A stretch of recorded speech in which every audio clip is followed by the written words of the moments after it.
안녕하세요. 반갑습니다. 오늘도 하나님 말씀으로 하루를 시작하는 모닝빵에 오신 여러분들 주님의 이름으로 환영하고 축복합니다.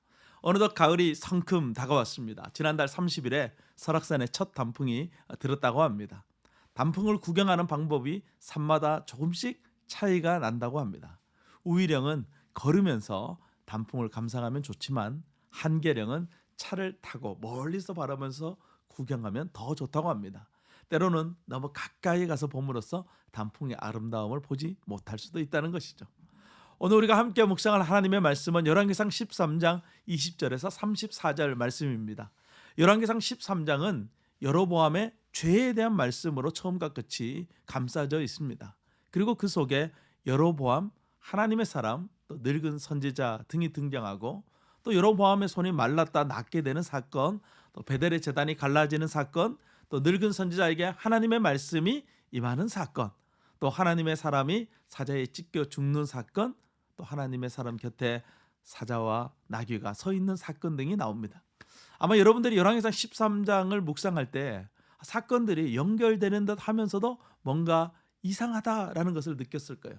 왜냐하면 하나님께서 이상함을 느끼도록 의도적으로 사건의 전개를 치밀하게 말씀하지 않고 사람들의 심리 상태나 사건의 이유, 인과관계를 정확하게 설명하지 않고 있기 때문에 그런 것입니다.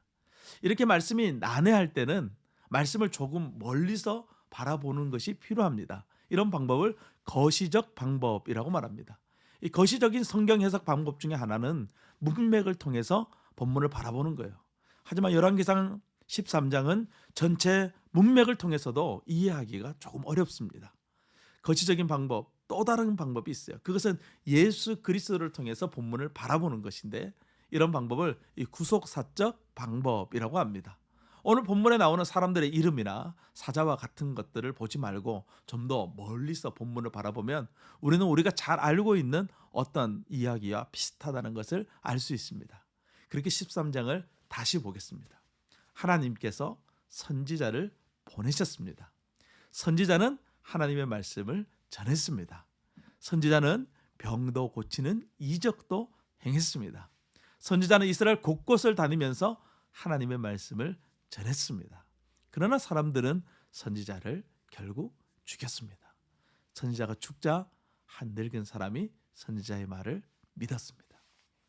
이 이야기, 바로 예수님의 이야기와 너무나도 닮았다는 것을 알 수 있습니다.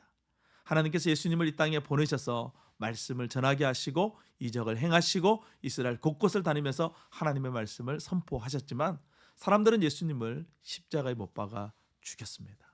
예수님이 십자가에 못 박아 죽으실 때 한 백부장이 예수님을 바라보며 이 사람은 과연 하나님의 아들이다 라는 것을 고백하게 되죠.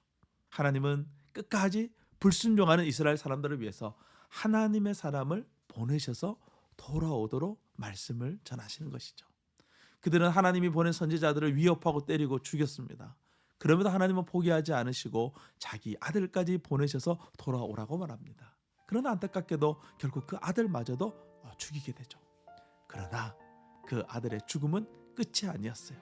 아들의 죽음을 통해서 많은 사람들이 믿기 시작했고 아들의 부활로 말미암아 하나님의 말씀은 사람들을 변화시키는 능력으로 바뀌었습니다. 오늘 우리가 말씀을 묵상하고 기도하는 삶을 살아갈 수 있는 이유, 그것은 우리가 그 은혜 안에 있기 때문인 것이죠. 하나님께서 자기 아들 독생자 예수 그리스도를 아낌없이 우리에게 보내주셨기 때문이고 그분이 십자가에서 죽으셨기 때문입니다. 오늘은 그 은혜에 응답하는 예배하는 날입니다. 우리를 구원하시고 참 자유를 주신 전능하신 하나님께 온전한 예배자로 나아가는 저와 여러분 될 수 있기를 주님의 이름으로 축복합니다. 오늘도 주님과 함께 승리하세요. 샬롬.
감사합니다.